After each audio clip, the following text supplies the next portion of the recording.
మన ప్రభు అయిన యేసు క్రీస్తు పరిశుద్ధ నామములో ఈ గుడ్ ఫ్రైడే ఆరాధనలో పాల్గొన్న మీ అందరికీ ప్రత్యేక శుభాలు తెలియజేస్తున్నాను. Praise the lord, praise the lord. కొన్ని విషయాలు బైబిల్లో నుంచి ఒక గంట 50-60 నిమిషాలు కొన్ని ముఖ్యమైన విషయాలు నేను మీతో చెప్పి సమయానికి సందేశం ముగించే ప్రయత్నం చేస్తాను. తర్వాత ఏమైనా ఉంటే ఈస్టర్ రోజు మాట్లాడుకుందాం.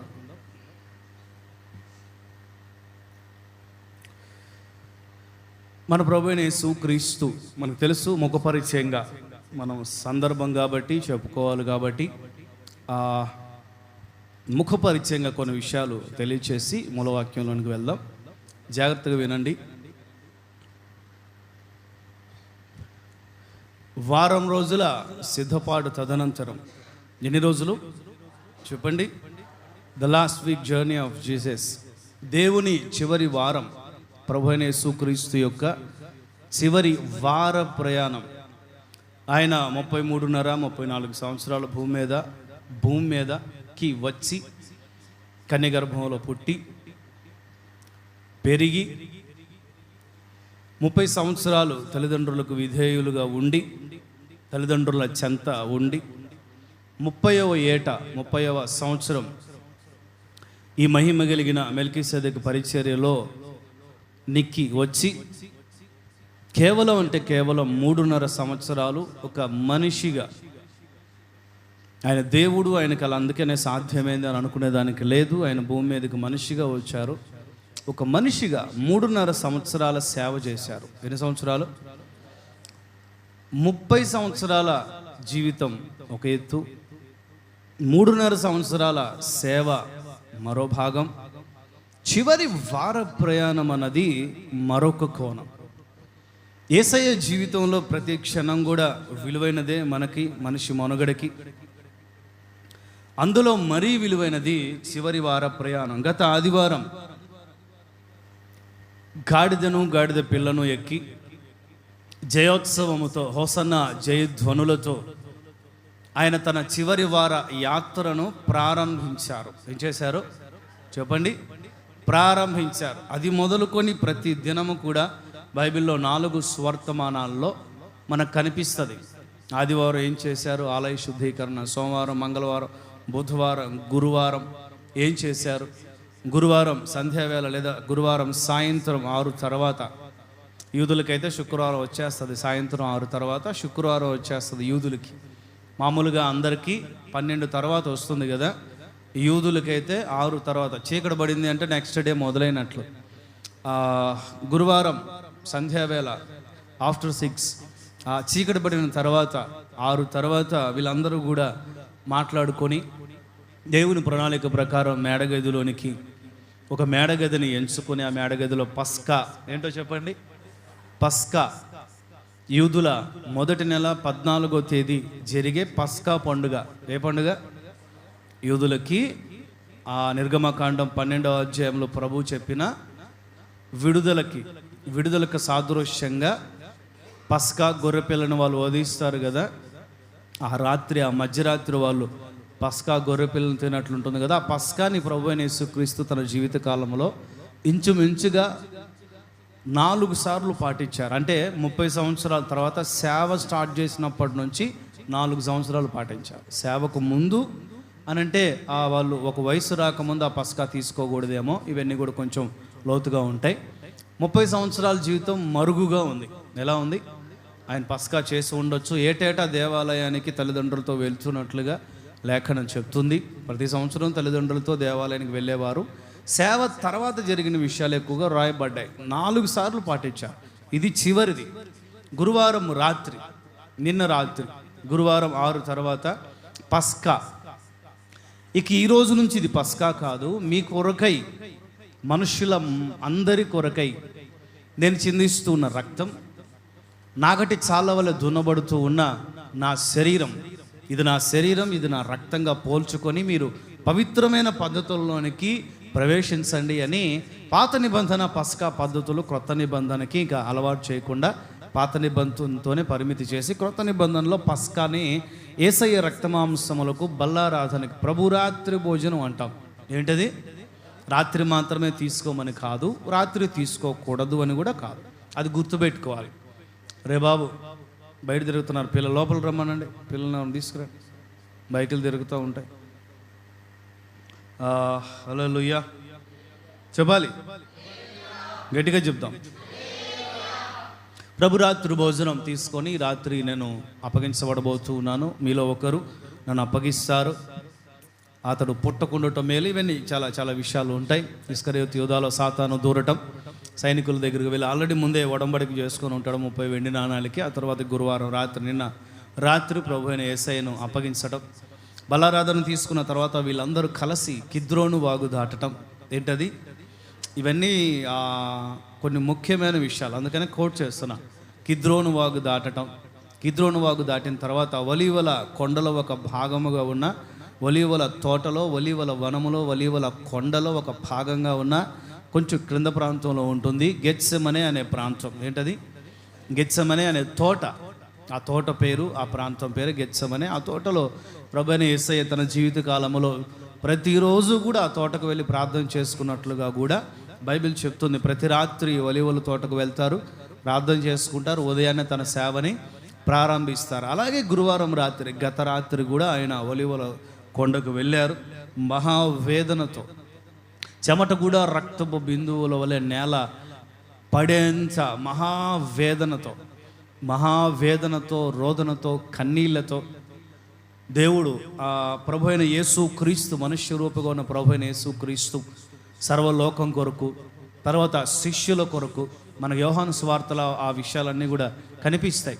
యేసయ్య ఏం ప్రార్థనలు చేశారు ఆ రాత్రి గెత్సెమనే తోటలో అని. తండ్రి, నీ యొద్ద నాకు ఎలాంటి మహిమ ఉందో ఆ మహిమ నాకు మరలా ఇవ్వండి. ఇదిగో వీళ్ళని విడిచిపెట్టి వెళ్తున్నాను, వీళ్ళని నువ్వు విడిచిపెట్టొద్దు, వీళ్ళతో ఉండు, మరలా నా ఆదరణకర్తను పంపించు, వీళ్ళు అనాథలుగా ఉండకూడదు, వీళ్ళు నన్ను ఇంతవరకు వెంబడించిన వాళ్ళు. చాలా చాలా శిష్యుల కొరకు, సేవకుల కొరకు ఒక ప్రార్థన, ఆ సంఘం కొరకు ఒక ప్రార్థన, తర్వాత లోకము కొరకు రకరకాలుగా ప్రార్థనలు చేస్తూ తన శిలువ యాగమును ఆ రాత్రే దర్శన రూపకంగా ఆయన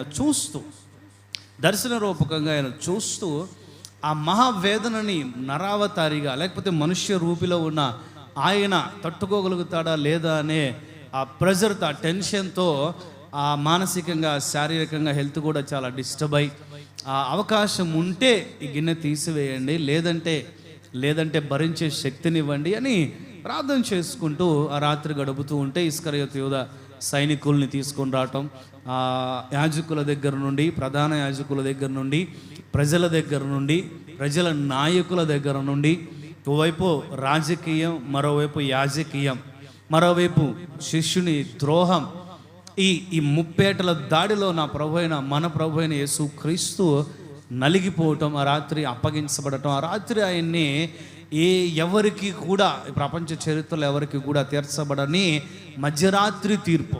ఏంటది? దానికి అందుకనే అన్యాయపు తీర్పు అన్నారు. ఏంటది? న్యాయపు తీర్పు ఉదయం కోర్ట్స్, పోలీస్ స్టేషన్స్, లేకపోతే ఉదయం పూట తీరుస్తారు న్యాయపు తీర్పు. అది కూడా న్యాయాలు బాగా పరిశీలించి న్యాయం వైపు మాత్రమే తీర్పు తీరుస్తారు. ఆయనకు మధ్యరాత్రి తీర్పు తీర్చారు, అన్యాయపు నేరములు మోపారు, అన్యాయపు తీర్పు తీర్చారు.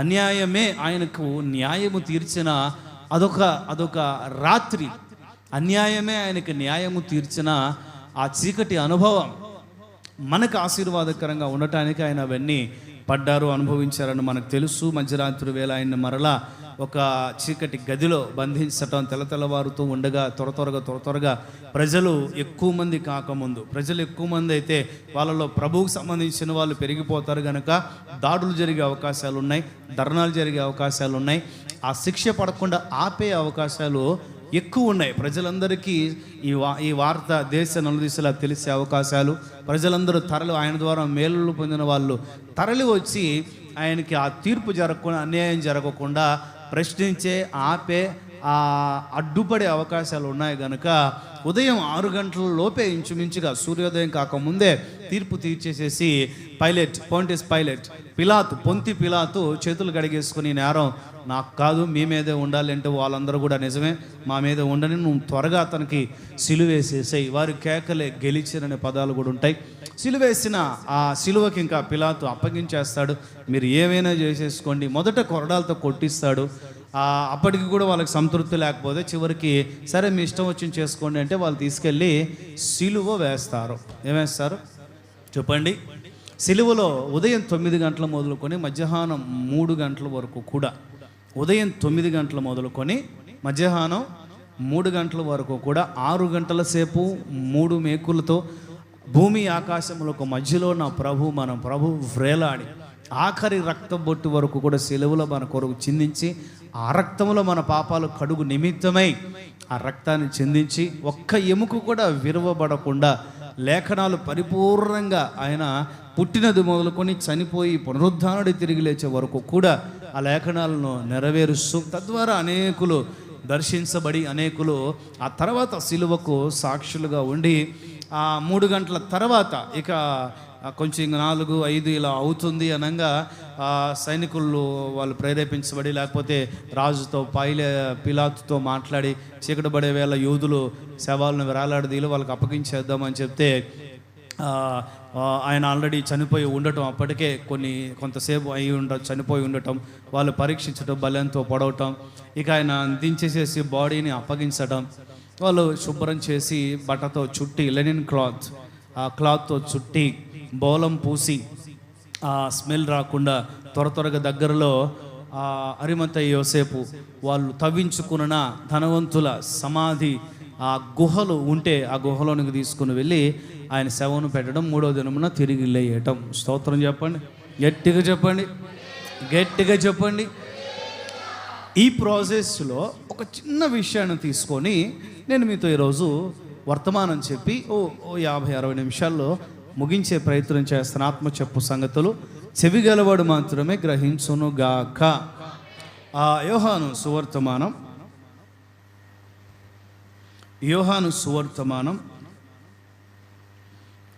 19వ అధ్యాయం మొదటి 2 వాక్యాలు నేను చదువుతున్నాను చూడండి. యోహాను సువర్తమానం 19వ అధ్యాయం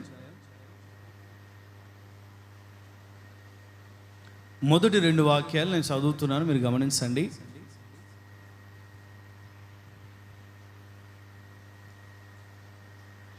అప్పుడు పిలాతు యేసయ్యను పట్టుకొని ఆయనను కొరడాలతో కొట్టించారు. సైనికులు ముండ్లతో కిరీటమును అల్లి ఆయన తల మీద పెట్టారు. అలాగే 3వ వాక్యం, ఊదారంగు వస్త్రం, రాజవస్త్రము రంగు మాత్రమే, ఆ రంగులో ఉన్న రాజవస్త్రం, ఊదా రంగు వస్త్రం, ఆ వస్త్రం ఆయనకు తొడిగించి ఆయన యుద్ధకు వచ్చి అపహసిస్తూ యూదుల రాజా శుభము, నీకు శుభము అని చెప్పి ఆయనను అరచేతులతో కొట్టిరి. నా వైపు చూడండి. ఇందులో మనం నోట్ చేసుకోవాల్సిన విషయం ఏంటంటే సైనికులు ముండ్లతో కిరీటమును అల్లి ఆయన తల మీద పెట్టారు. నా వైపు చూడండి. హల్లెలూయా చెప్దాం గట్టిగా, హల్లెలూయా. జాగ్రత్తగా విందాం. సైనికులు ముండ్లతో కిరీటమును అల్లి ఆయన తల మీద పెట్టారు. కిరీటము, క్రౌన్. కిరీటము అని అంటే ఘనత. అవునంటామా కాదంటామా? ఎవరైనా ఆ రాజులు పెట్టుకునేది కిరీటం, ఉన్నతి పదవుల్లో ఉన్నవారు పెట్టుకునేది కిరీటం. ఏమండి, గెలిచిన వారు పెట్టుకునేది కిరీటం. మనకి లేడీస్కి సంబంధించి మిస్ ఇండియా కానీ మిస్ వరల్డ్ కానీ ఇలాంటి కాంపిటీషన్స్ పోటీ జరిగినప్పుడు ఆ పోటీలో గెలిచిన ఆ అమ్మాయికి కిరీటం పెడతారు. ఏం పెడతారు చెప్పండి? కిరీటం అన్నది ఘనతకు సూచన, ఘనపరిచేదానికి సూచన. ఇక్కడ టోటల్గా ఆపోజిట్గా ఘనహీనపరుస్తూ, అవమానపరుస్తూ, కించపరుస్తూ, యూదుల రాజు అని చెప్పి వీళ్ళు రోమా సైనికులు.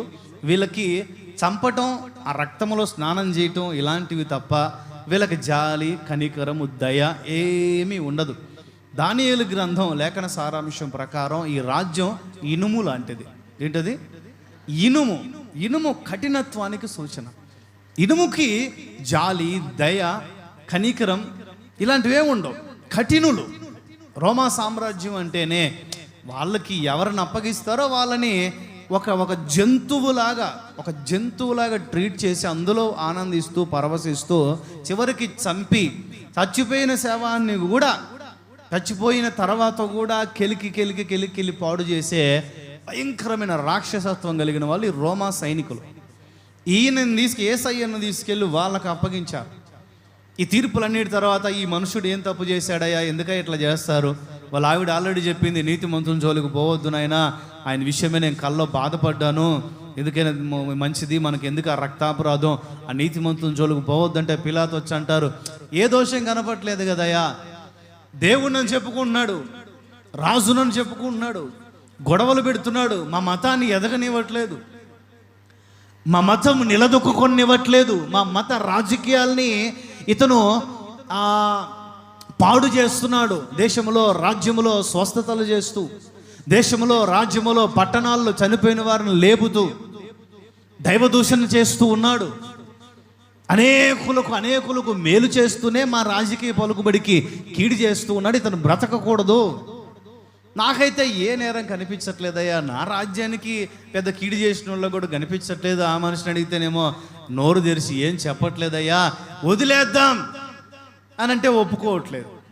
సరే, పండగలో ఒకరిని వదిలేస్తాం కదా, ఇద్దరు నిలబెట్టాడు, బరబ్బా, బందిపోడు దొంగగా ఉన్న బరబ్బా, నీతిమంతుడుగా ఉన్న యేసయ్య, వీళ్ళిద్దరూ నిలబెట్టారు. ఎవరు కావాలి అని అంటే, ఏమండి తర్వాత మా భవిష్యత్తులో ఏం జరుగుతుందో ఏమో తెలియదు కానీ మాకు బరబ్బనే కావాలి, యేసు మాత్రం బతకకూడదు. బాగా పట్టుబట్టారు, చిట్ట చివరికి సిలువేసేశారు. ఏ నేరం లేదు కానీ బాధపడ్డాడు.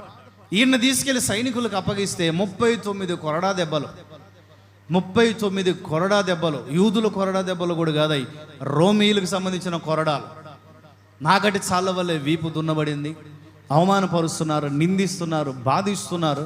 ఏమండి, చివరికి తలపై ముళ్ళతో అల్లిన ఒక చెట్టుకు సంబంధించిన లేత కొమ్మల లేత ముళ్ళులను, విషపు ముళ్ళను తీసుకొచ్చి 2 ఇంచులు పొడవున్న ఆ ముళ్ళతో నీట్గా కిరీటములాగా అల్లి ఏదో ఘనపరుస్తున్నట్లుగా నెత్తిలో పెట్టి పుల్లతో రెల్లుతో దాన్ని టైట్గా బిగిస్తే మనుషుని యొక్క ప్రతి అపవిత్రమైన, మనుషుని యొక్క ప్రతి దేవునికి విరోధమైన తలంపులన్నీ కూడా ఆ రక్తములో కడగబడినట్లు ఆ తలలోనికి, ఆ తలంపులలోనికి ఆ ముళ్ళ కిరీటం దూసుకొని వెళితే, చొచ్చుకొని వెళితే, కణితిల్లో చొచ్చుకొని వెళితే ఆ బాధ వేదన అంతకీ ఆగక ఒక క్లాత్, రాజవస్త్రానికి సంబంధించిన ఒక అంగి, ఒక పాత అంగి తీసుకుని వచ్చి ఆయనకు తొడిగించి ఆ గాయాలపై బట్టలు వేసుకుంటే ఎట్లుంటుంది?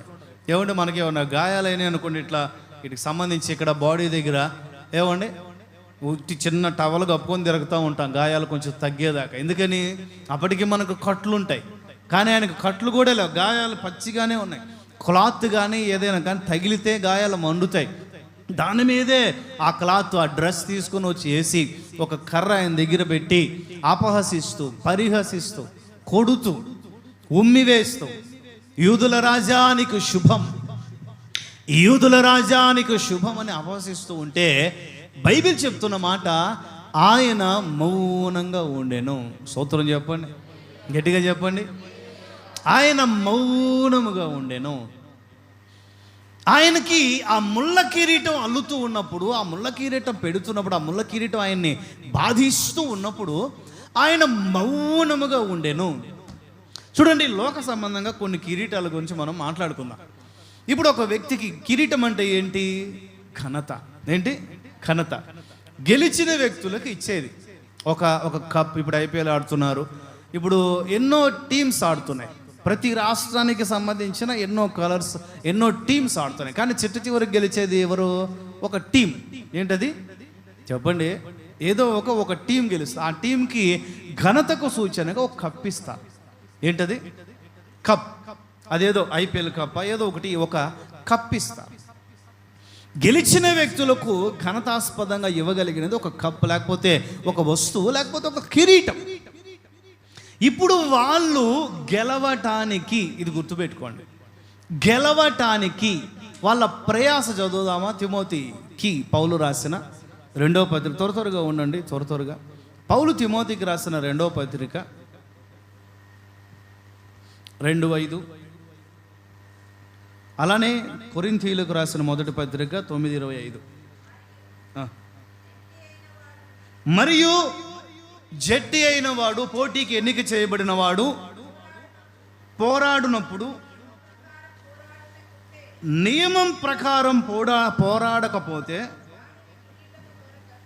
యాంప్లిఫైడ్లో కానీ లేదా ఇంగ్లీష్ ట్రాన్స్లేషన్లో కానీ, రూల్స్ ప్రకారం, పద్ధతుల ప్రకారం, రూల్స్ అండ్ రెగ్యులేషన్స్ ప్రకారం పోరాడకపోతే అతనికి ఏంటంట?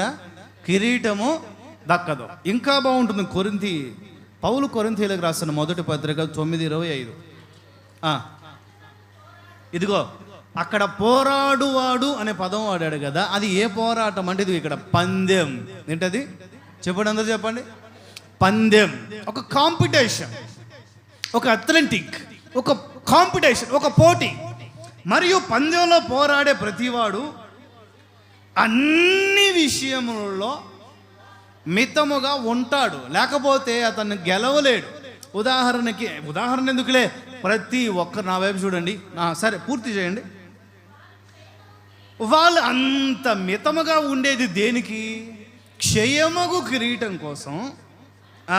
మనమైతే అక్షయమైన లయము కాని కిరీటము కొరకు మరి ఎంతగా మితంగా ఉండాలి, మరి ఎంతగా రూల్స్లో ఉండాలి, మరి ఎంతగా నిష్టగా ఉండాలి. నా వైపు చూడండి. హల్లెలూయా. ఇప్పుడు ఏ పోటీలైనా చూడండి, గేమ్స్లో కరెక్ట్ వెయిట్ ఉండాలి, కరెక్ట్ ఫిట్నెస్ ఉండాలి, బరువు కరెక్ట్గా ఉండాలి. ఏముండాలి? బరువు కరెక్ట్గా ఉండాలి, ఫిట్నెస్ ఉండాలి. ఊరికే బొజ్జ చేసుకొని పోతే అక్కడ పక్కకు పోయి ఆడుకోమా అంటారు. ఊరికే బొజ్జ చేసుకో, లేకపోతే ఊబకాయంతో పోతే, ఏమండి పీకల దాకా బిర్యానీ తిని పోయారు అనుకోండి, ఉండాల్సిన దానికంటే 10-20 కేజీలు ఎక్కువ ఉన్నాను అనుకోండి, మిగిలిన ఆయుష్కాలం కూడా తినడానికి బ్రతుకున్నాయినా, నువ్వు ఆటకి పనికి రావు అంటారు. వాళ్ళు ఒక ఆట ఆడాలి, ఆటలో గెలవాలి. ఏదైనా పరుగు పందెమా, లేకపోతే ఏ పందెం, ఏ ఆటైనా మీరు తీసుకోండి, నిష్ట అన్నది వాళ్ళకి చాలా ముఖ్యం.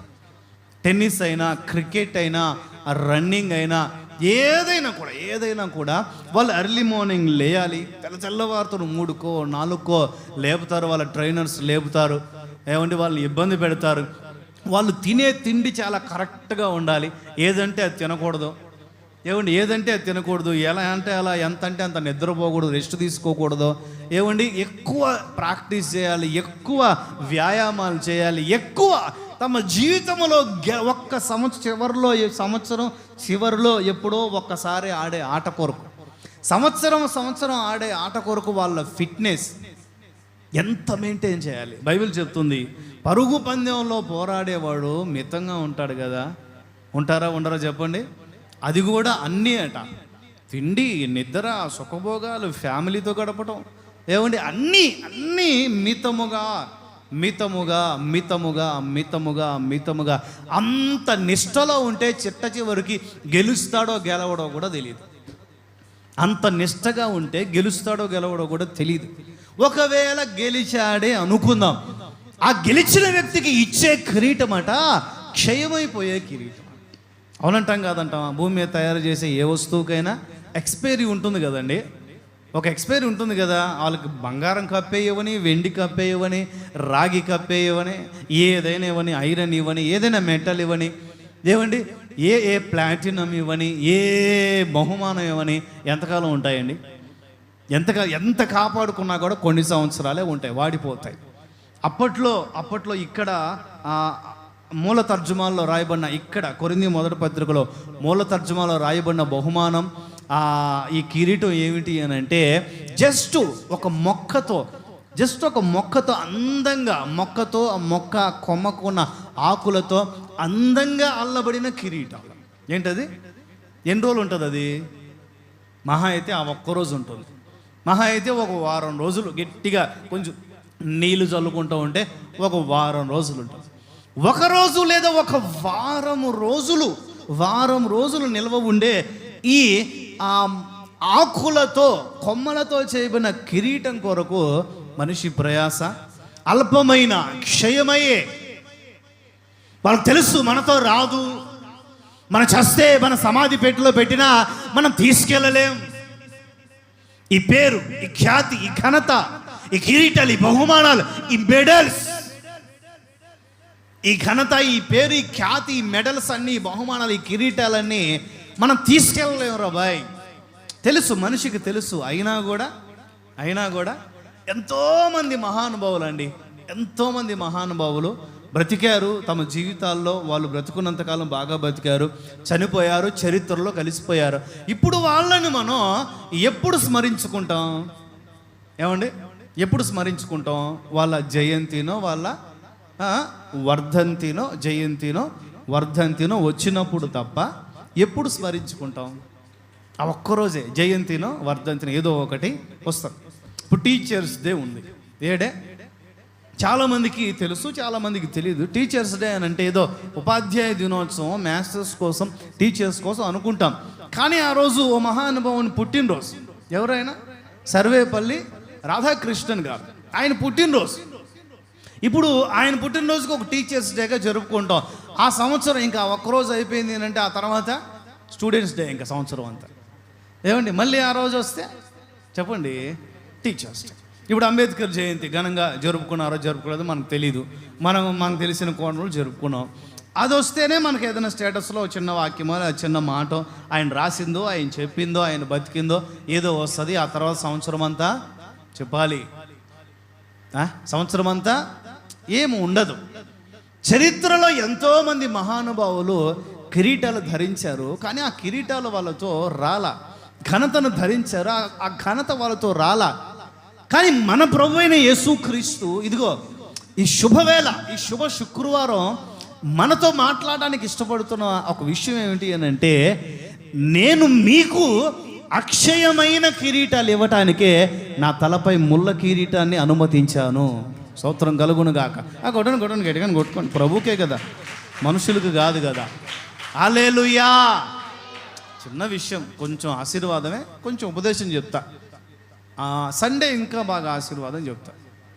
ఇక్కడ ఉన్నది ఏంటి అంటే, క్షయమైపోయే దాని కొరకే వాళ్ళు అంత మితంగా, నిష్టగా, నిగ్రహంగా, ఏమండి, కడుపు కట్టుకొని నోరు గుట్టుకొని వాళ్ళంత నిష్టగా తమ జీవితాలను నడిపించుకుంటూ ఉంటే, అక్షయమైన ఎప్పటికీ లయము కదా. మనం చచ్చిన తర్వాత కూడా చెప్పాలి అని అంటే, ఇప్పుడు చెప్పే సబ్జెక్ట్లో ఇవన్నీ కూడా ఆయన మనకి ఇవ్వబోయే కిరీటాలన్నీ కూడా మనం చనిపోయాక లేదా యేసయ్య రాకడలో వచ్చిన తర్వాత ఇచ్చే ఘనత నిమిత్తమైన కిరీటాలే.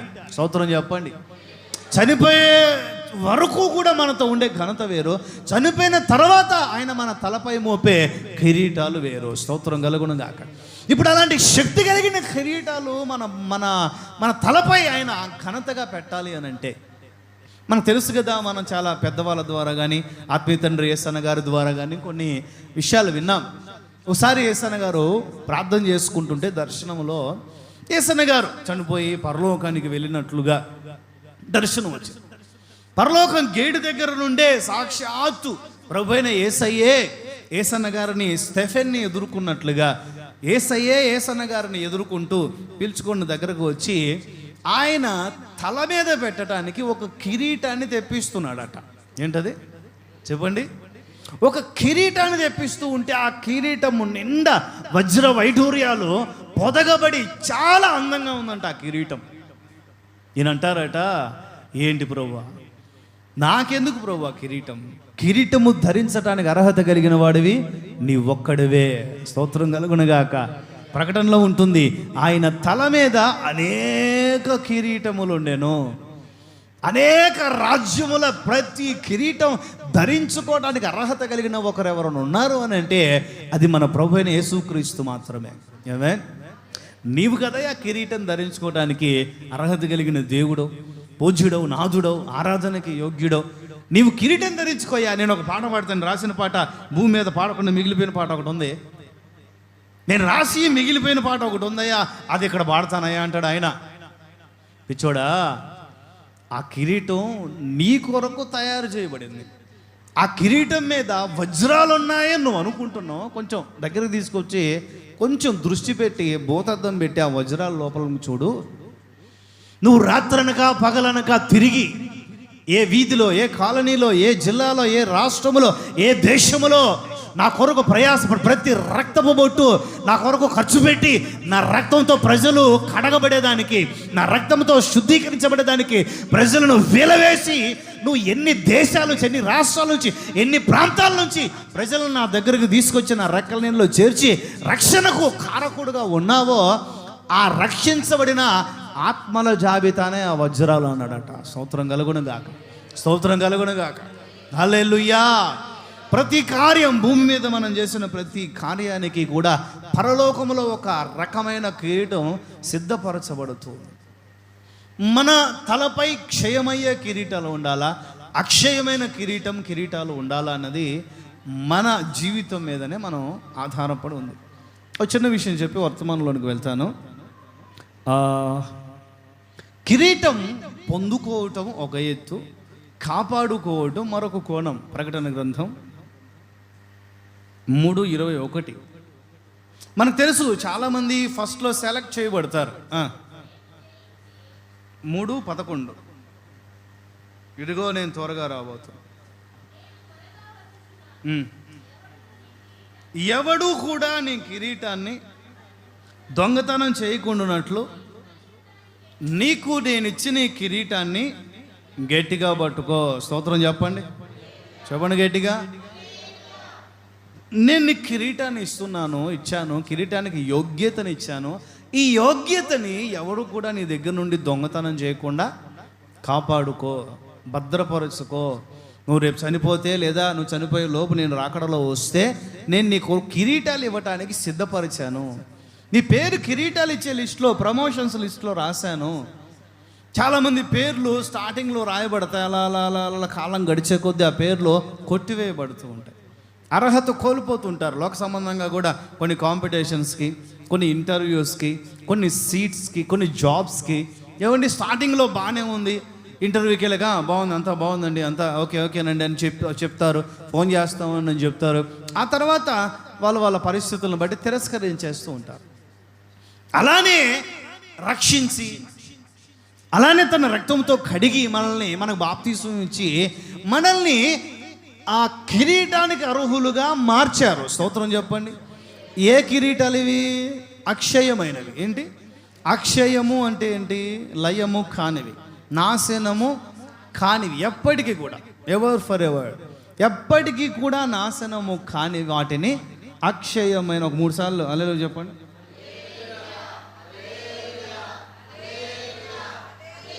హల్లెలూయా. చాలు ఊపిరాట్లేదు, ఏం చేస్తాం? ఆ ఫ్యాన్ ఆడ, ఈ ఫ్యాన్ ఈడ.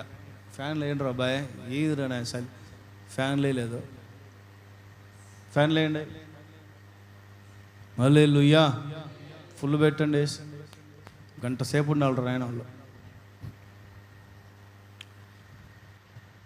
పొందుకోవటం ఒక ఎత్తు, కాపాడుకోవటం అన్నది ఒక ఎత్తు. చూడండి, రక్తము చిందించి ప్రాణము పెట్టి సబ్జెక్ట్లోనికి వస్తే ముళ్ళ కిరీటాన్ని మన కొరకు ఆయన అసలు ప్రపంచ చరిత్రలోనే ఒక మహిమ కలిగిన కిరీటం ధరించటానికి అర్హత కలిగిన దేవుడు మన కొరకు ముళ్ళ కిరీటం ధరించాడు. ఎందుకంటే మనకు అలాంటి మంచి కిరీటాలు ఇవ్వటానికి. స్తోత్రం చెప్పండి. మరి దానికి తగిన జీవితాలు కానీ, అర్హతలు కానీ, యోగ్యతలు కానీ మనకు ఉన్నాయా? మనం కాపాడుకుంటున్నామా? కొన్ని విషయాలు, ఎలాంటి కిరీటాలు ఆయన మనకి ఇవ్వడానికి ఇష్టపడుతున్నారు, అవి ఎలా మన చేతికి వస్తాయి, మనకి అందించబడతాయి. కొన్ని విషయాలు నేను మీతో ఒక 2-3 విషయాలు నేను మీతో చెప్పి ముగించే ప్రయత్నం చేస్తాను. మొదటిది క్రొత్త నిబంధనలోనే చూద్దాం. చాలా ఉన్నాయి, బైబిల్లో చాలా ఉన్నాయి. దైవచిత్తం ఉంటే ఫ్యూచర్లో మరొక కోణంలో ఈ కిరీటాల గురించి చెప్పే ప్రయత్నం చేస్తాను. ఆ సబ్జెక్టుకి దగ్గరగా ఉండగలిగిన ఒక 2-3 విషయాలు చూద్దాం. పౌలు తిమోతికి రాసిన 2వ పత్రిక 4:8 మనకు బాగా తెలిసిన మాటే.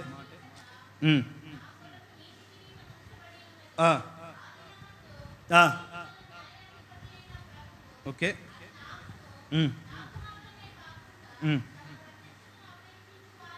అందరికీ అనుగ్రహించబోతున్నారు.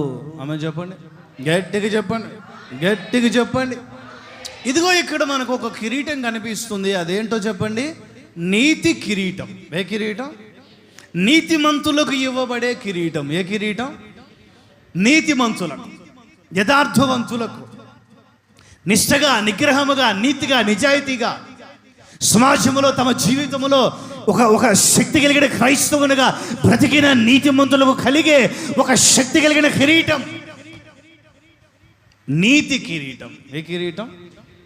పౌలు అంటారు ఆ పై వచనాల్లో చూసుకుంటే, నేను మంచి పోరాటం పోరాడా, నేను మంచి పరుగును పరిగెత్తా, నా పరుగులో అక్రమాలు లేవు, అన్యాయాలు లేవు, దుర్మార్గాలు లేవు, క్రీస్తు వ్యతిరేక చర్యలు లేవు, చెడు లేదు, పాపము లేదు, అపవిత్రత లేదు, దుష్టునికి సంబంధించిన ఏ కార్యం, ఏ చూపు, ఏ మాట, ఏ ఆలోచన, ఏ తలంపు లేదు.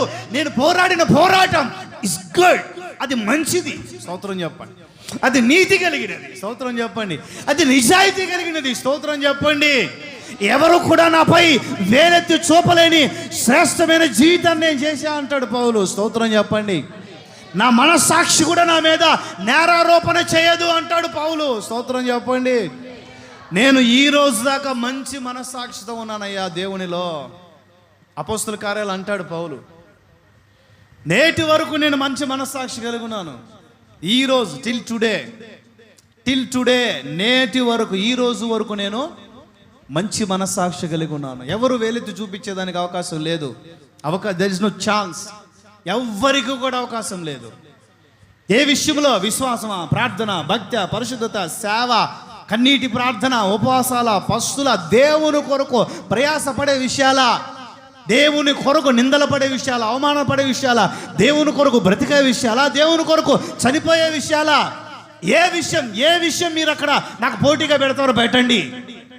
ఎక్కడ కూడా లోపాలు నాలో కనపడవు. స్తోత్రం చెప్పండి. పౌలు స్టేట్మెంట్ అది. నా నోటి మాటలు నేను కాచుకున్నాను. నా తోటి సహోదరులకు అభ్యంతరం కలగకుండా ఉండటానికి తినే తిండి విషయంలో కూడా నేను నోటిని కాచుకున్నాను. నా కడుపును కట్టుకున్నాను.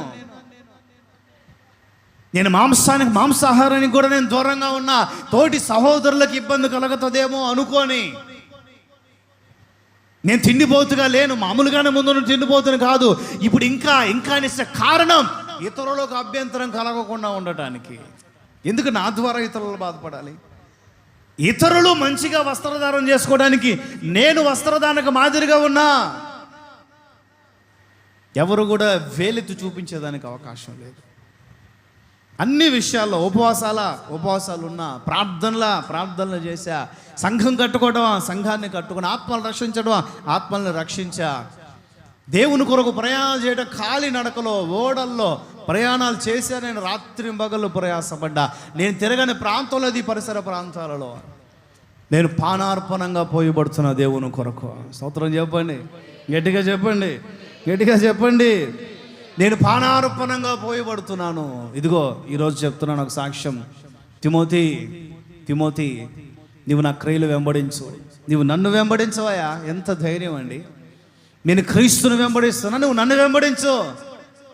ఎంత ధైర్యం అండి! నువ్వు నా క్రియలు చూసావు, నా సేవ చూసావు, నా మాదిరి చూసావు. నువ్వు నన్ను వెంబడిస్తే చాలు, క్రీస్తుని వెంబడించినట్లే. ఎంత తెగింపు అండి!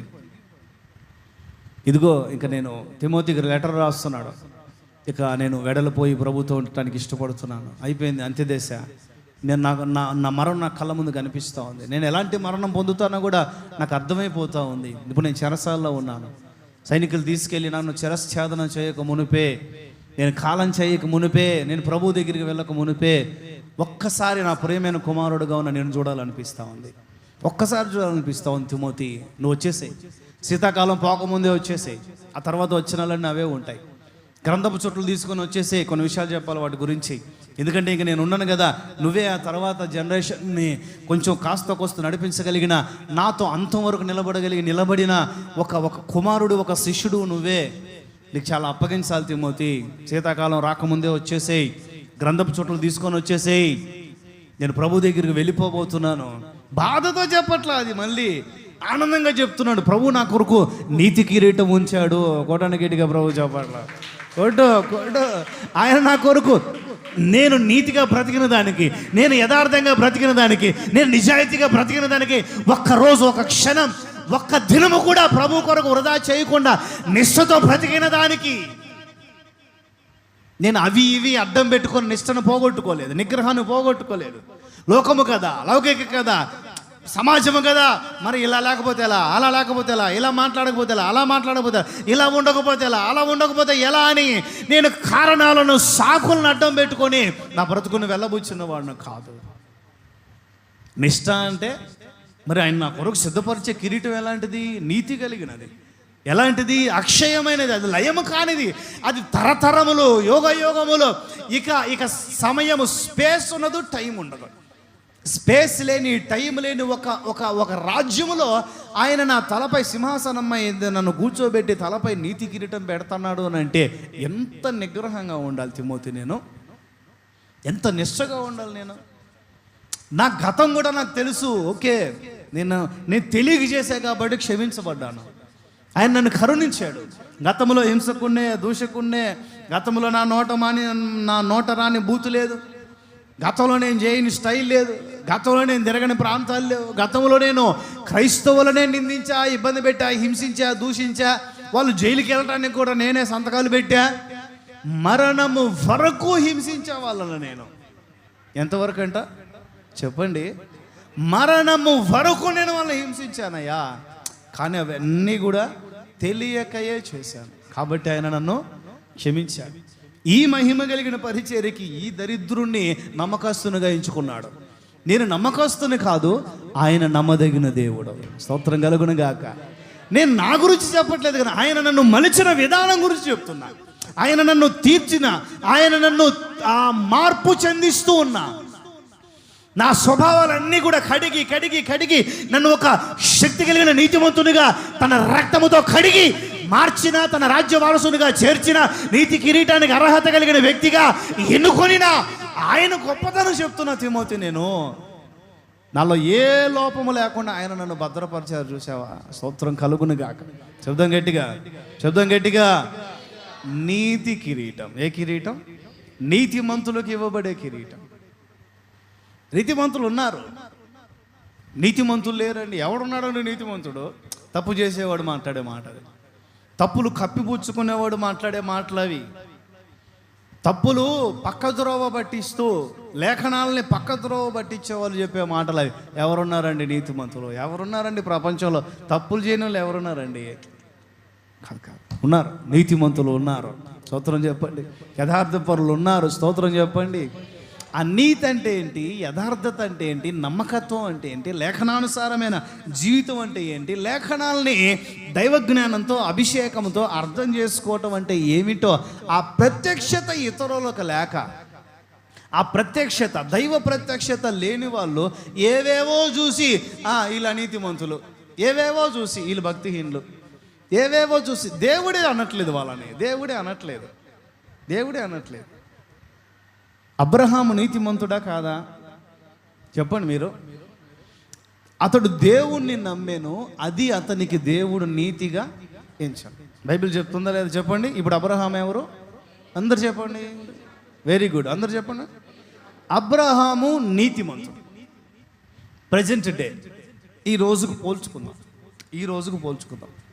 బాప్తిస్మం పొందిన తర్వాత రెండో పెళ్లి చేసుకొని, మార్గం మధ్యలో మనం ప్రేమించిన, మనల్ని ప్రేమిస్తూ ఉన్న, నిజంగా మొదటి నుంచి మనతో ఉన్న మన భార్య ఆడిపోసుకుంటుందని చెప్పి ఆ అమ్మాయిని రెండో పెళ్లిగా చేసుకున్న ఆ అమ్మాయిని, వాళ్ళ కొడుకుని, 12 ఏళ్ళ వయసున్న ఎదిగిన వయసున్న కొడుకుని ఒక చిన్న పులిహోర పొట్లం ఇచ్చి, ఒక చిన్న వాటర్ బాటిల్ ఇచ్చి, నీ చావు నువ్వు చావు అని చెప్పి ఆ ఇంట్లో నుంచి బయటికి గెంటేస్తే ఈ రోజుల్లో వాళ్ళని ఏమంటారు మీరు చెప్పండి?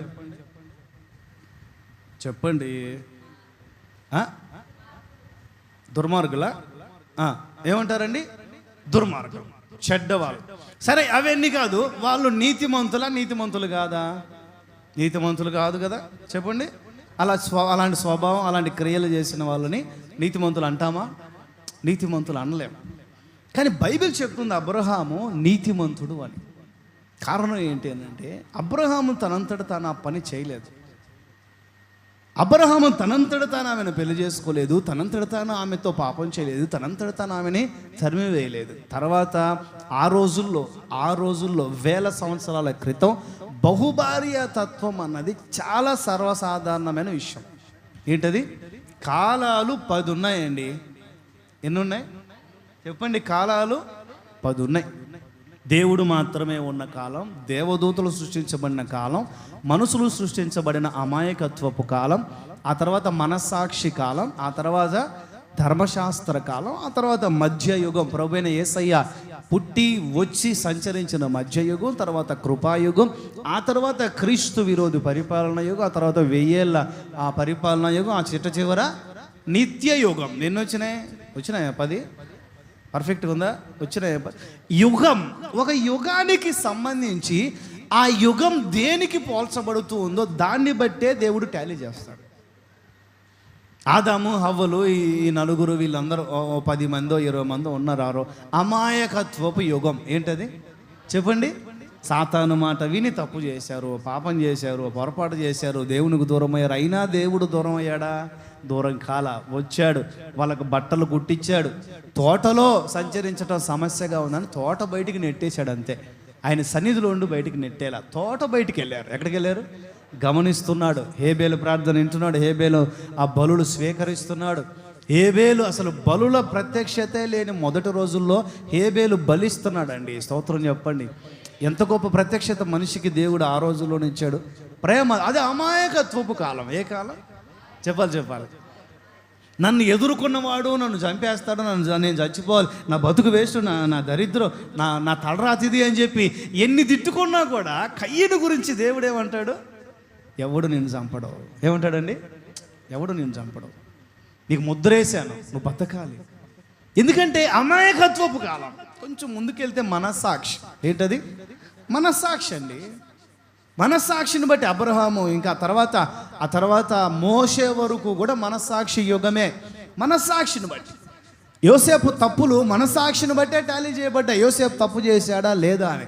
అబ్రహాము తప్పులు కూడా మనస్సాక్షి కాలంలో మనస్సాక్షిని బట్టి చూస్తే అబ్రహాము నీతిమంతుడే. స్తోత్రం చెప్పండి. ఎందుకంటే తన మనస్సాక్షిని జాగ్రత్తగా కాపాడుకున్నాడు. మనసులో పాపము చేయలే, మనసులో దేవునికి విరోధంగా సనగల గొనగల, మనసులో దేవునికి విరోధంగా ఏ కార్యము చేయలా. భార్యను ఎవరో తీసుకెళ్తే సహించుకున్నాడు, ఓర్చుకున్నాడు, భరించుకున్నాడు. అసలు ఎలాంటి గురి లేకుండా దేవుడు పిలిస్తే విశ్వాసంతో బయలుదేరాడు. పాదము పట్టేంత చోటు కూడా లేని ప్రాంతములో అబ్రహాము దేశమంతా సంచరించి చూశాడు విశ్వాసపు నేత్రాలతో. స్తోత్రం చెప్పండి. గట్టిగా చెప్పండి. బహుభార్యాతత్వం అంగీకరించబడింది ఆ మనస్సాక్షి యుగములో. ఏ యుగములో చెప్పండి? మనస్సాక్షి యుగంలో కానీ రాజుల కాలాల్లో కానీ బహుభార్యాతత్వం అంగీకరించబడింది. కానీ ఈ రోజుల్లో కొత్త నిబంధన ప్రకారం పౌలు ఏమంటాడు? అందరికీ అంతటా మంచిగా ఒక భార్య ఉండాలి. ఏముండాలి చెప్పండి? ఏకపత్ని పురుషులుగా ప్రతి పురుషుడు కూడా బ్రతకాలి. అంతకు మించినవి కృత నిబంధనలో మార్చబడ్డాయి. అంతకు మించినవి పాపాలు, అంతకు మించినవి పొరపాట్లు, అంతకు మించినవి దోషాలు, దేవునికి వ్యతిరేకమైన కార్యాలు. కానీ ఆ యుగంలో కొంతమంది సౌదీ, ఇరాన్, ఇరాక్ ఈ ప్రాంతాల్లో ఉన్న పక్కా ఇస్లాం కంట్రీస్లో ఉన్న వాళ్ళు ఇప్పటికీ బహుభార్య తత్వం పాటిస్తారు. ఖురాన్ వాళ్ళకి అలా బోధిస్తుంది, వాళ్ళకి అలా చెప్తుంది, ప్రోత్సహిస్తుంది. ఆ పక్క అరబ్ కంట్రీస్లో ఇప్పటికీ బహుభార్య తత్వం ఉంది.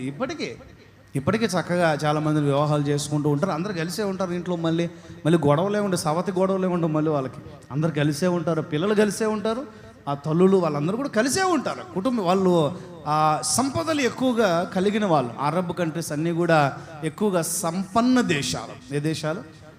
బండి నడుస్తుంది వాళ్ళకి. స్తోత్రం చెప్పండి, గట్టిగా చెప్పండి.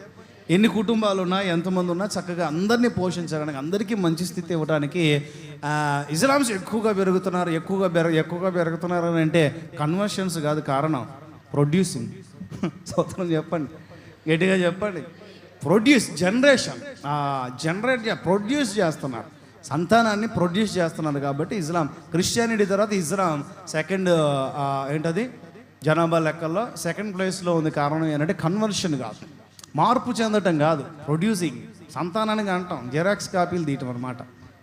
హల్లెలూయా. అది సరే, అబ్రహాము మనస్సాక్షి యుగాన్ని బట్టి, తనకున్న మనస్సాక్షిని బట్టి అబ్రహాము నీతిమంతుడిగా ఎంచబడ్డాడు. కానీ ఇప్పుడు మనకు ఉండాల్సిన మనస్సాక్షి ఎలాంటిది? మన యుగం వేరు కదా. కొంతమంది అంటుంటారు, అదే నేను మీకు చెప్తుంది, అబ్రహాము తప్పు చేశాడు కదయ్యా అంటుంటారు. అబ్రహాం కాలం ఏ కాలం? యాకోబు కాలం. యాకోబు తప్పు చేశాడు కదయ్యా. యాకోబు మంచి కూడా చేశాడు కదా, మరి అది పట్టుకోరు ఎందుకని? ఆయన తప్పు చేశాడు కదా, ఈయన తప్పు చేశాడు కదా, వాళ్ళు మంచి కూడా చేశారు కదా. అది మనస్సాక్షి కాలం.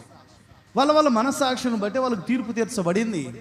వాళ్ళు దేవుని రాజ్యంలో నీతిమంతులుగా ఎంచబడి ఇప్పుడు తేజరిల్లుతున్నారు. స్తోత్రం కలుగునుగాక. వాళ్ళను చూసి, వాళ్ళలో చీకటిని, వాళ్ళలో వంకల్ని, వాళ్ళలో బలహీనతలను చూసి ఇప్పుడు నువ్వు కూడా బలహీనులుగా మార్చబడుతూ దేవుని రాజ్యానికి పూర్తిగా దూరం అయిపోతావు. నీవు నిజమైన నీతిమంతుడుగా ఉండాలి అంటే యేసయ్య రక్తముతో కడగబడాలి, నీతిమంతుడైన యేసయ్య బాటలో నడవాలి. ఆమేన్. పుట్టుకతోనే నీతిమంతుడండి యేసయ్య. స్తోత్రం చెప్పండి. పుట్టుకతోనే నీతిమంతుడు యేసయ్య. మనిషిగా, మనిషి పుట్టుకలోనే, మళ్ళీ దేవుడు కదా అని ఆ కోణంలో రావద్దు. నేను మనిషి గురించే చెప్తున్నా. మనిషి పుట్టుకలోనే ఆయన నీతిమంతుడు. ఎదిగే కొద్దీ ఆయనకి చాలామంది సాక్ష్యాలు ఇచ్చారు, చూసిన కళ్ళతో చూసిన వాళ్ళు. ఆయనంతటా ఆయనే, నేను నీతిమంతున్నాయా, బోర్డు కట్టుకుని నేను తిరగలేదా, నేను నీతిమంతున్నాయా, నేను నీతిమంతున్నాయా, నేను నీతిమంతున్నాయా. ఏమండి 100 రూపాయలు ఇచ్చి 100 ఫోటోలు దిగలేదు, సరిగ్గా ఇది ఫోటో బాగా వచ్చిందని. ఏమండి ఎన్నో వేలు చేశాడు ఆయన. ఎన్నో ఎన్నో ఎన్నో ఎన్నో ఎన్నో ఎన్నో ఎంతోమందికి మేలు చేసి ఆయన చిట్ట చివరిలో ఏమంటాడండి? ఎవరికి చెప్పండి, ఎవరికి? ఆడ దయ్యం పోయేది అది క్యారెక్టర్ ఆర్టిస్ట్ ఆమె, లేకపోతే నిజంగా దయ్యం ఉందో ఎవరికి తెలియదు పాపం. కానీ వీడియో కెమెరాలు మాత్రం వాళ్ళ చుట్టూ తిరుగుతూ ఉంటాయి. ఒక చిన్న దయ్యం పోగొట్టి అది నిజంగా దయ్యమా కాదో కూడా తెలియదు, దేవుడికే తెలియాలి. ఒక చిన్న దయ్యం పోగొట్టి ఒక చిన్న మేలు చేసి, ఏమండి దాన్ని తిప్పి తిప్పి తిప్పి తిప్పి తిప్పి టెలికాస్ట్ చేసి కింద ఫోన్పే నెంబర్లు, గూగుల్ పే నెంబర్లు ఇచ్చి, ఏమండి ఫోన్పే నెంబర్లో ఎక్కడికో ఒక సంఘానికి పోయేవాళ్ళు నీకెందుకు చేయాలి ఫోన్పే, నీకెందుకు చేయాలి? అట్లాంటి ఫోన్పేలు అయితే ఈ పాటికి నాకు లక్షల్లో వచ్చిండే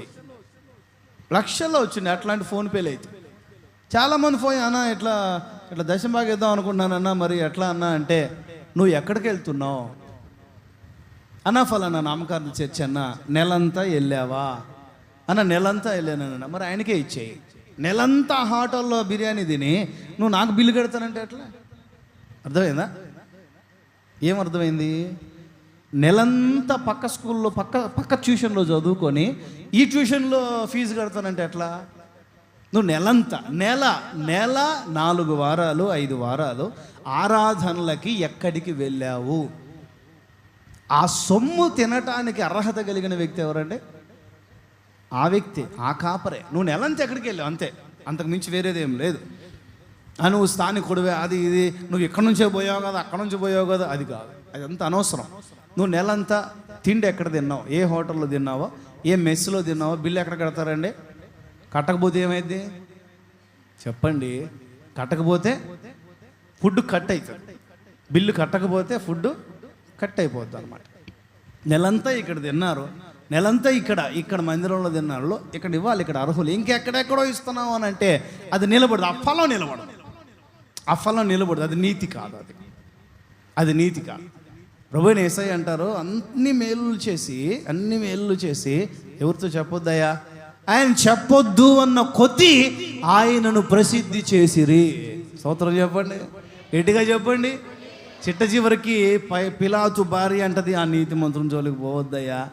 ఆయన మరణాన్ని చూసిన సైన్యాధిపతి అంటాడు, ఈ మనుష్యుడు నిజముగా నీతిమంతుడు. ఆయనకు ద్రోహం చేసిన ఇస్కరియోతు యోధా అంటాడు, నేను నీతిమంతుని ప్రాణాన్ని అనవసరంగా అప్పగించాను, నీతిమంతుని అప్పగించాను అనవసరంగా. ద్రోహం చేసిన వాడే గుర్తుపట్టాడండి యేసయ్య నీతిని. స్తోత్రం కలుగునుగాక. హల్లెలూయా. మన నీతిని మన ఇంట్లో వాళ్ళకే తెలియట్లా, మన నీతి ఏందో.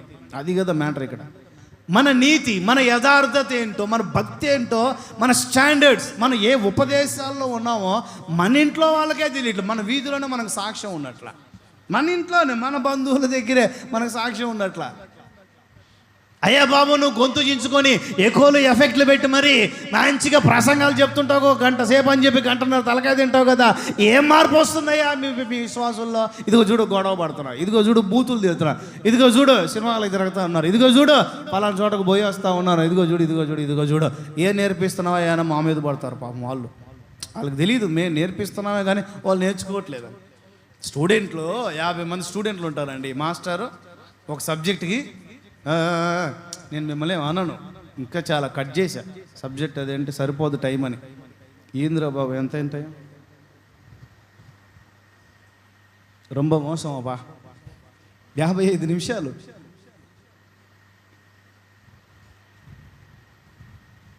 నిజమేనా కళ? స్తోత్రం చెప్పండి. 55 మినిట్స్ వింటారా తింటారా? ఏం లేదు, ఇంటికి పోయి తింటా.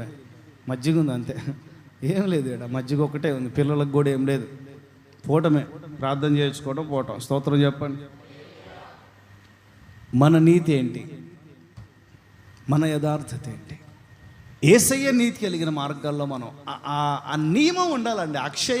క్షయమైపోయే కిరీటాల కొరకు, లోకంలో క్షయమైపోయే ఘనతల కొరకు ఎంత నిష్టగా ఉంటుంటారండి వాళ్ళు. పాపం చాలా అంటుంటాం మనం, సరదాగానే అంటుంటాం, అమ్మ నేను ఉండలేనన్ను, అమ్మో మనం ఏడుంటామన్నా. సింగర్లు ఉన్నారండి, సింగర్లు మంచిగా పాటలు పాడేవాళ్ళు, వాళ్ళ స్వరం మాధుర్యంగా ఉండటం కానీ, వాళ్ళ స్వరం చాలా చక్కగా ఉండటం కానీ మనకు తెలుస్తుంది తప్ప, వాళ్ళ ఆ స్వరాన్ని కాపాడుకునే దానికి ఎంత నిష్టగా ఉంటారో మనకు తెలుసా? స్వీట్స్ తినరు, హనీకి సంబంధించింది తీసుకోరు. గొంతులో ఆ కంట ఏమంటారు దాన్ని, స్వరపేటికను పాడు చేసే ఆయిల్కి సంబంధించి కానీ, నెయ్యికి సంబంధించి కానీ, స్వీట్కి సంబంధించి కానీ, కారాలకు సంబంధించి కానీ ఏది కూడా తీసుకోరు. ఇంకేం తీసుకుంటారు? మేకల గొర్రెలాగా ఆకులు అలమలు తీసుకుంటారా? ఏది తీసుకుంటారో పోమనేది. కానీ మనం ప్రకృతిలో పండే ప్రతిదానికి న్యాయం చేస్తాం. ఏమండి, ప్రకృతికి అసలు అన్యాయమే చేయం మనం. ప్రకృతి మనది, మన కొరకే ప్రకృతి. దేవుడు సృష్టించాడు అంతే. ఆదామును సృష్టించాడు, తినవయ్యా అన్నాడు. ఆదామునేమో పండ్లు పలహారాలు, ఇదిగో ఈ తోట చెట్లలో పండ్లు పలహారాలు అన్నీ నీయే అన్నాడు. నోవహుతో ఏమన్నాడు? అదిగో నువ్వే ఓడలో నీ అంతటా నువ్వే తీసుకొని వచ్చిన ఈ జంతువులు, ఈ మృగాలు, ఇవన్నీ నీయే, వీటిని చంపుకొని నువ్వు తినొచ్చు. కొంచెం ఉత్పత్తి పెరిగిన తర్వాత తినటం స్టార్ట్ చేయి, జాతిని అప్పుడే పాడు చేయవాకు. అప్పుడే పాడు చేసుంటే ఈ పాటికి మొత్తం ఆ భూమి జంతువులు ఉండేవి కాదు.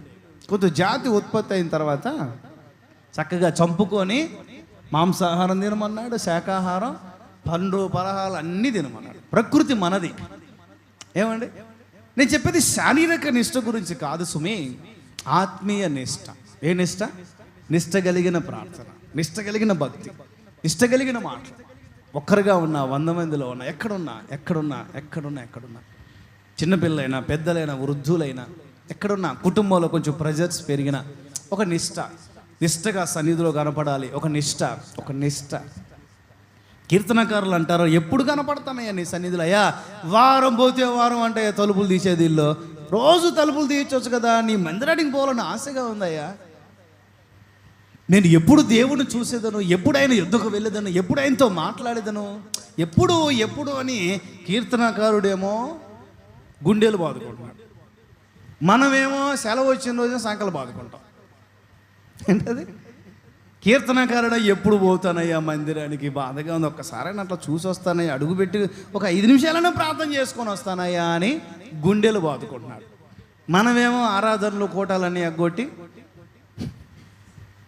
సంకలు బాదుకుంటాం. అది భక్తులకి, నీతిమంతులకి, మనలాంటి వాళ్ళకి తేడా.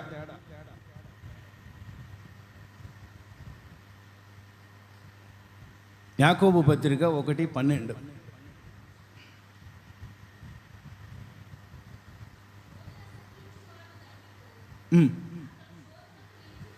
ఓకే, జీవ కిరీటము, ప్రకటన 2:10.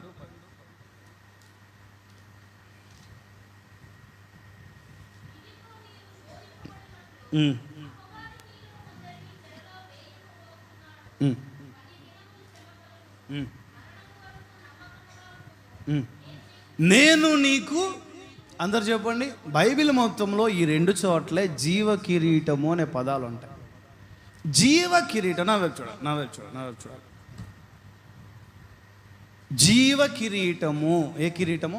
ఒక 5-10 నిమిషాలు నేను మాట ఒక 10 నిమిషాల్లో ఇది చెప్పి నెక్స్ట్ పాయింట్ జస్ట్ చూపించేసి నేను ప్రార్థన చేస్తాను. హల్లెలూయా.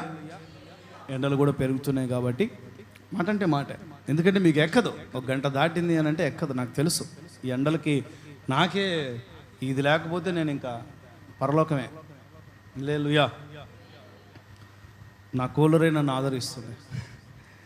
ఏమండి, యోబు అన్నాడు, నా మంచమే నన్ను ఆదరిస్తుంది అన్నట్టు నా కూలరే నన్ను ఆదరిస్తుంది. హల్లెలూయా.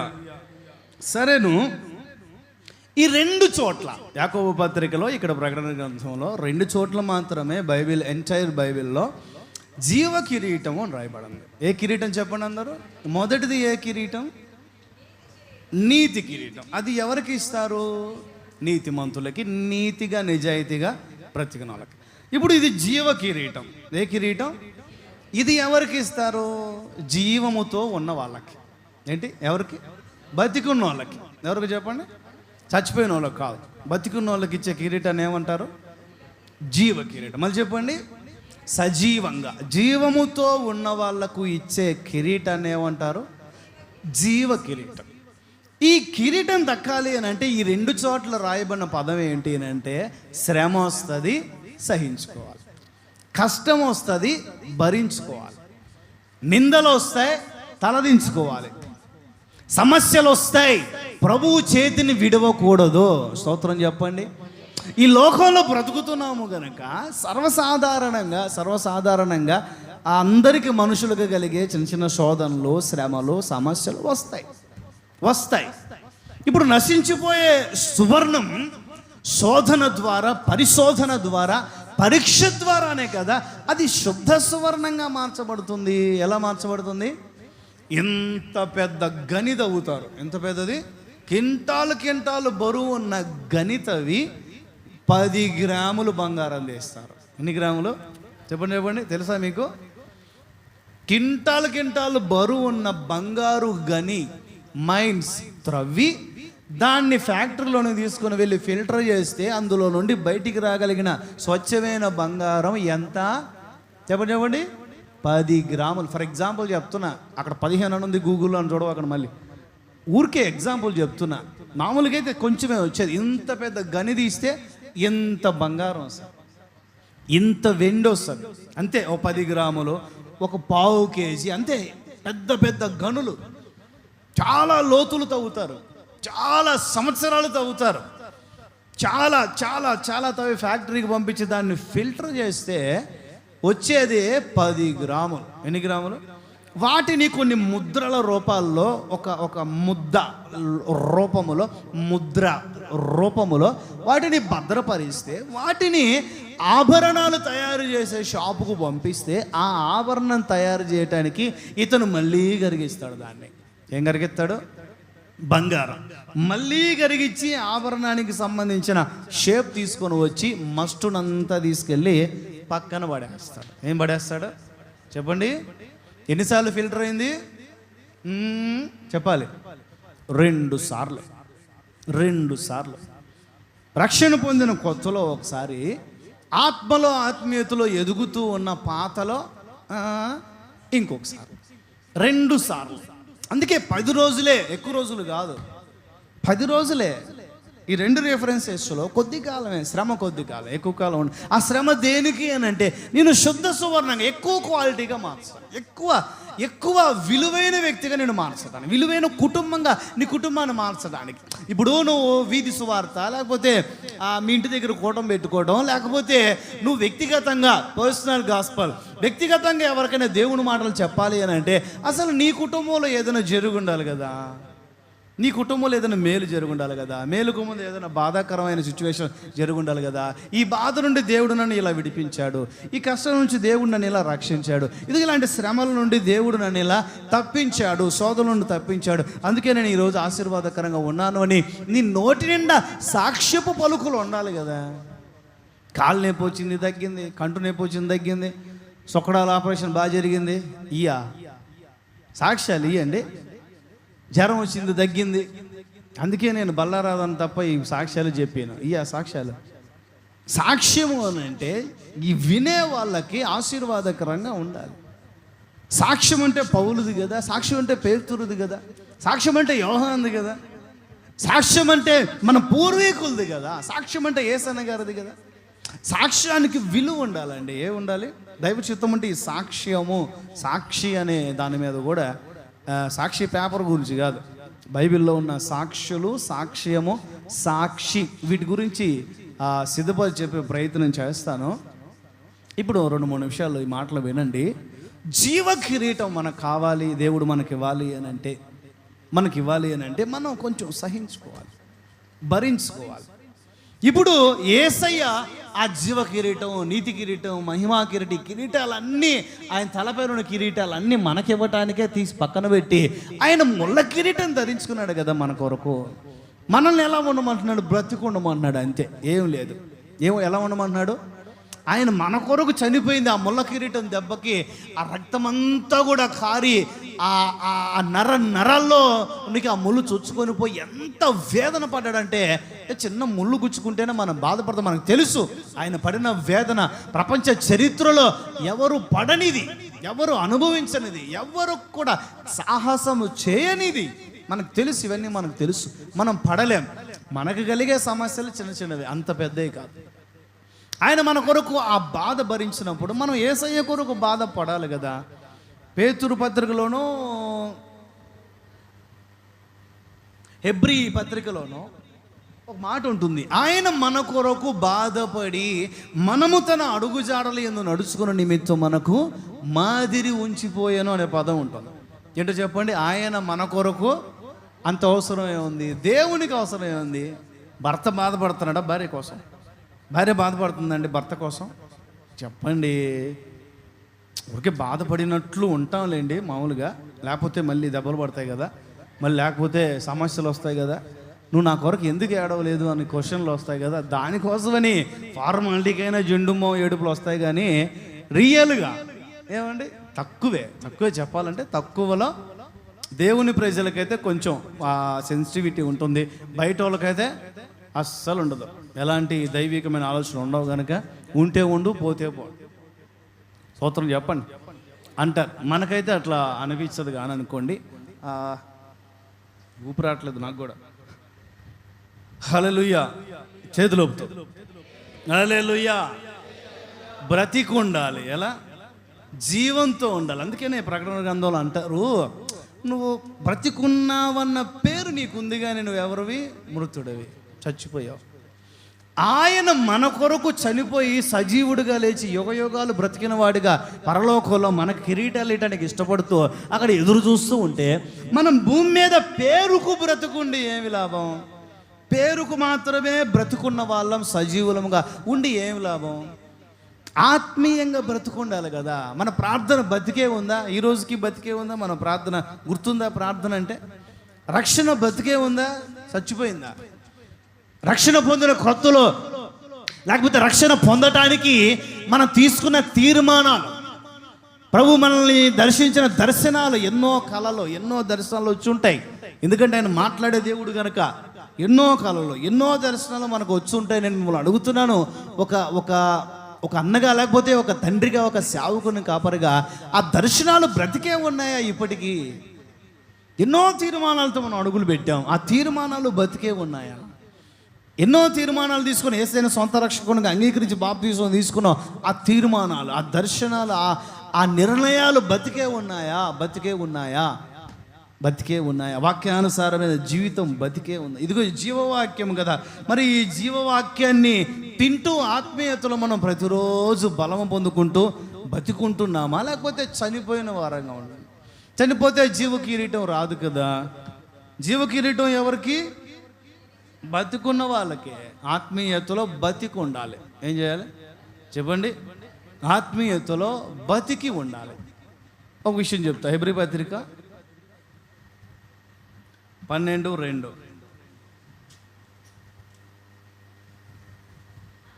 1 నుంచి చూడండి.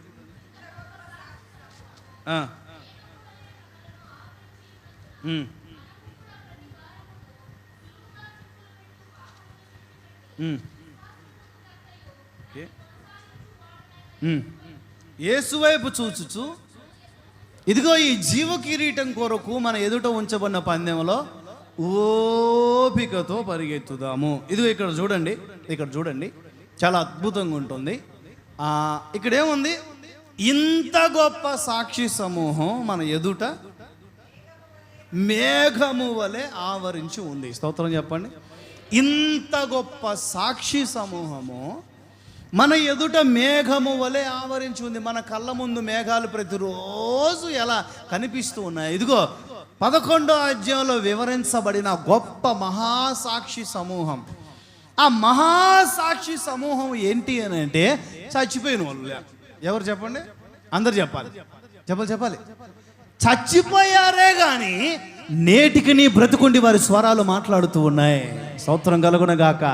చనిపోయారు కానీ నేటికి వారి స్వరములు బ్రతికే మనతో మాట్లాడుతున్నాయి. స్తోత్రం కలుగునగాక. చనిపోయి బ్రతికున్న వారి జాబితాలో, జీవము కలిగిన వారి జాబితాలో ఉండి జీవ కిరీటం కొరకు అపేక్షిస్తూ ఎదురు చూస్తూ ఉన్నారట. అని మనం బతికుండి చచ్చిపోయిన వాళ్ళేమో చచ్చిపోయి బ్రతికి నేటికి మనతో మాట్లాడుతున్నారు. నేటికి హేబేలు రక్తం నేటికి బతికుండి మాట్లాడుతుంది. అబ్రహాం, ఇస్సాకు, యాకోబుల సాక్ష్యాలు, యోసేపు సాక్ష్యాలు, షద్రక్, మేషక్, అబేద్నెగో, దానియేలు, యెషయా, సంసోను గురించి కూడా రాయబడింది. అంటే ఎంత అద్భుతమైన విషయం అండి. పూర్వీకులు సింహపు నోలను మూసారు, అగ్ని బలమును చల్లార్చారు, ఖడ్గధారలను ఎదుర్కొన్నారు. మరి శ్రేష్టమైన పునరుద్ధానాన్ని పొందటానికి ఇష్టపడిన వాళ్ళై యాతన పెట్టబడ్డారు, శ్రమ పెట్టబడ్డారు, కష్టపెట్టబడ్డారు, రంపములతో కోయబడ్డారు, నిందించబడ్డారు, అవమానపరచబడ్డారు, కన్నీరు కార్చారు, ప్రభు కొరకు ఎదురు చూశారు. అందుకనే వారు సంవత్సరాలు తరాల క్రితం, ఎన్నో వేల వందల సంవత్సరాల క్రితం చనిపోయిన నేటికి బ్రతుకుండి సజీవంగా మన మధ్యలో సంచరిస్తున్నారు, మాట్లాడుతూ ఉన్నారు. స్తోత్రం కలుగునుగాక. ఒకసారి ఆలోచిద్దాం. చివరి విషయంగా, మనం బతికుండి చచ్చిన జాబితాలో ఉన్నామా? చచ్చి బతికున్న జాబితాలో బతికి మాట్లాడే ఒక స్వరం. అతడు మృతి నొందియు, చెప్పండి, మనకు బాగా తెలిసిందే కదా. అతడు మృతి నొందియు బిర్యానీ తిన్నాడా? గట్టిగా చెప్పండి. మాటలాడుతున్నాడు. అతడు మృతి నొందియు. ఎంత అద్భుతమైన విషయం అండి. హేబేలు రక్తం భూమిలో నుండి దేవునికి మొరపెడుతుంది. దేవుడు వచ్చి కయ్యన్ని ప్రశ్నలు అడుగుతున్నాడండి. హేబేలు మొదలుకొని బలిపీఠానికి, దేవుని మందిరానికి మధ్యలో చంపబడిన జకర్యా వరకు కూడా ప్రకటన గ్రంథంలో ఉంటుంది. వారందరి ఆత్మలు బలిపీఠము దగ్గర, అయ్యా మాకు న్యాయము తీర్చవా, తీర్పు తీర్చవా, మమ్మల్ని ఇబ్బంది పెట్టిన వారికి తీర్పు చేయి ప్రభువా, సర్వాధికారి నాథా, సత్యస్వరూపి అని చెప్పి మొరపెడుతున్నాయండి. ఈ రోజు వరకు కూడా వారి ప్రాణాలు పోయినాయి, వారి స్వరాలు బ్రతుకున్నాయి. ఇదిగో మనతో మాట్లాడుతున్నాయి. వారి జీవితాలు అద్దం పట్టినట్లుగా తెరచిన పుస్తకం వలె వారి సాక్ష్యాలు, వారి జీవితాలు, వారి పవిత్రత, వారి మాదిరి, వారి జీవము కలిగిన సేవ, వారి జీవము కలిగిన భక్తి నేటికి బ్రతుకుండి ఇదిగో ఈ జీవ గ్రంథంలోంచి మనల్ని దర్శిస్తున్నాయి, మనతో మాట్లాడుతున్నాయి. అని అంటే మన జీవితాలు ఎలా ఉండాలి? బ్రతికుండాలి. ఎలా ఉండాలి? బ్రతికుండాలి. స్తోత్రం చెప్పండి. పేరుకు మాత్రం కాదు, నిజంగానే బతుకుండాలి. మన భక్తి బ్రతికుండాలి. మనం చనిపోయినా కూడా మన సేవ, మన భక్తి బ్రతికుండాలి. యేసన్న గారు చనిపోయి ఎన్ని సంవత్సరాలు అవుతుందండి? 11-12 ఏళ్ళు అవుతుంది. ఎన్ని ఏళ్ళు అవుతుంది? 12, 13, 12 ఏళ్ళు అవుతుంది యేసన్న గారు చనిపోయి. కానీ నేటికి యేసన్న గారు అని చెప్పి మనం మాట్లాడుకుంటున్నాం. సంస్థ నిలబడి ఉంది, సేవ బ్రతుకుంది, సేవ ఫలిస్తుంది, విస్తరిస్తూ. వీటన్నిటికీ కారణాలు ఏంటి? అతడు మృతి నొందియు, చెప్పండి, అతడు మృతి నొందియు మాట్లాడుతున్నాడు.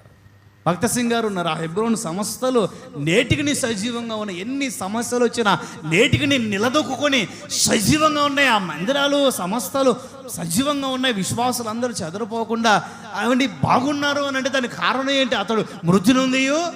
చెప్పాలి. బైబిల్ మిషన్ సంస్థలు బాగున్నాయి, మంచిగా ఉన్నాయి, ఆశీర్వాదకరంగా ఉన్నాయి, ఈ పరిసర ప్రాంతాల్లో క్షేమంగా ఉన్నాయి అని అంటే దానికి కారణం ఏంటి? దేవదాసాయి గారు మృతి నొందియు. చెప్పాలి. దేవదాసయ్య గారు మృతి నొందియో మాట్లాడుతున్నాడు. వాళ్ళు నీతిమంతులండి, అంతే. ఇంకా వాళ్ళు జీవ కిరీటము కొరకు జీవము కలిగిన దేవుణ్ణి సజీవులుగా వెంబడించిన వాళ్ళండి. ఒక్కడివే నిలబడి కళ్ళు మూసుకొని ప్రసంగం చేయనంటే ఎదట ఎవ్వరు లేకపోయినా కూడా గంటల తరబడి ప్రసంగాలు చేసిన విశ్వాస వీరులండి. స్తోత్రం చెప్పండి, గట్టిగా చెప్పండి, గట్టిగా చెప్పండి. సమస్త స్థాపించడానికి దేవుడు చూపించి, సమస్తకు పేరు పెట్టడానికి దేవుడు చూపించి, సమస్త పాటలు రాయటానికి దేవుడు చూపించి, కృపను గురించిన ప్రత్యేక దర్శనమిచ్చి, దేవుని ప్రతి విషయంలో దేవుని ఆలోచనల చేత నడిపించబడుతూ సమస్తను కట్టుకుంటూ ఈరోజు సజీవంగా ఉంది అని అంటే దానికి కారణం ఏంటండి? అతడు మృతి నొందియో, గట్టిగా గట్టిగా మనము మృతి నొందకున్నా కూడా మన సాక్ష్యము ప్రతిధ్వనించునుగాక. హల్లెలూయా, హల్లెలూయా. అంతెందుకండి, మధ్య మధ్యకాలంలో మనకు బాగా తెలుసు, మనందరికీ అంతకు ముందు పరిచయం ఉన్నా లేకపోయినా అసలు ప్రవీణ్ పగడాల అన్నగారు ఏమండి, అతడు మృతి నొందియో, చెప్పండి, అతడు మృతి నొందియో మాట్లాడుతున్నాడు. ఇప్పుడు వస్తున్నాయి ప్రసంగాలు బయటికి, ఇప్పుడు వస్తున్నాయి సాక్ష్యాలు బయటికి, ఇప్పుడు తెలుస్తుంది అందరికీ అతను ఎవరో, అతడు దేవుని కొరకు ఏం సాధించాడో, ఎలా వెలిగాడో, ఎలా దేవుని కొరకు మండుచూ ప్రకాశించే దివిటి వలె తేజరిల్లాడో ఇప్పుడు కదా బయటకు వస్తుంది తవ్వకాల్లో. స్తోత్రం కలుగును గాక. అతడు మృతి నొందియో, అదండి సత్తా కలిగిన భక్తి, అది కదా. ఇంకా చెప్పాలంటే ఆయన పాస్టర్ కాదండి, ఆయనకి సంఘం లేదు, ఏం లేదు, సంఘం లేదే. ఒక మిషనరీ ఆయన, ఒక మిషనరీ. ఆదివారం చక్కగా కుటుంబాన్ని రెడీ చేసుకుని దగ్గరలో ఉన్న మందిరానికి పోయేవాడు ఆయన. ఒక బిజినెస్ మ్యాన్, ఒక మిషనరీ, దేవుని కొరకు నిలబడిన ఒక జ్ఞానము కలిగిన వ్యక్తి. సేవకుడే అయి ఉండాల్సిన అవసరం ఏముందండి?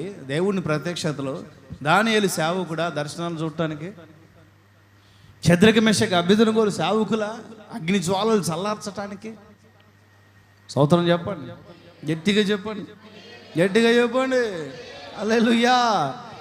దావీదు సేవకుడా ప్రవచనాలు రాయటానికి, కీర్తనలు రాయటానికి? దావీదు ఒక రాజండి.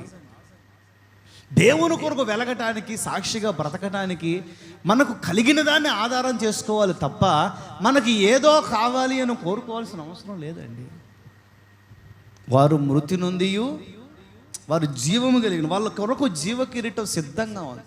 వాళ్ళ తలలపై జీవ కిరీటం పెట్టడానికి ఆయన ఎప్పుడు కూడా ఇష్టపడి వారి కొరకు లేచి నిలబడి వారిని తన రాజ్యంలోనికి ఆహ్వానించగలిగిన ఆనందం ఆయనకి నేటికి ఉందండి. కారణం వారు మృతి నొందియు.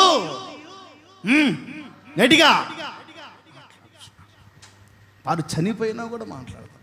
మనం బ్రతికుండి మాట్లాడలేకపోతున్నాం. చూసారు, ఇప్పుడు దాకా అవన్నీ చెప్పించింది ఎందుకంటే అందుకు మనం బతికుండి మాట్లాడలేకపోతున్నాం. దేవుని కొరకు, దేవుని పనులు, దేవుని విషయాలు బ్రతికుండి మాట్లాడలేకపోతున్నాం. బ్రతికుండి దేవుని గురించి చెప్పలేకపోతున్నాం నలుగురికి. బ్రతికుండి దేవుని విషయాలు కుటుంబానికి నేర్పించుకోలేకపోతున్నాం. బతికుండి. మూడవదిగా మహిమా కిరీటం. పేతురు మొదటి పత్రిక 5:4.